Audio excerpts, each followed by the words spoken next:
ভেবেছিলাম প্রথম যেদিন ফুটবে তোমায় দেখব, তোমার পুষ্পবনের গাথা মনের মতো লিখব। তখন কালো কাজল মেঘ তো ব্যস্ত ছিল ছুটতে। ভেবেছিলাম কদিন আরও যাবে তোমার ফুটতে।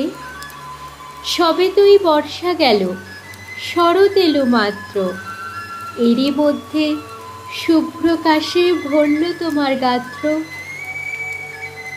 ক্ষেতের আলে, নদীর কূলে, পুকুরের ওই পাড়টায় হঠাৎ দেখি কাশ ফুটেছে বাঁশবনের ওই ধারটায়। কিন্তু কখন ফুটেছে তা কেউ পারে না বলতে। সবাই শুধু থমকে দাঁড়ায় গায়ের পথে চলতে।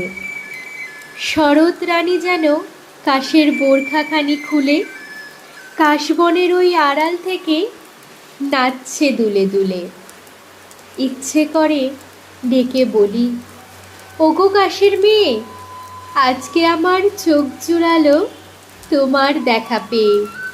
তোমার হাতে বন্দি আমার ভালোবাসার কাশ, তাই তো আমি এই শরতে তোমার কৃতদাস। ভালোবাসা কাব্য শুনে কাশ ঝরেছে যেই, দেখি আমার শরৎ রানী কাশবনে আর নেই।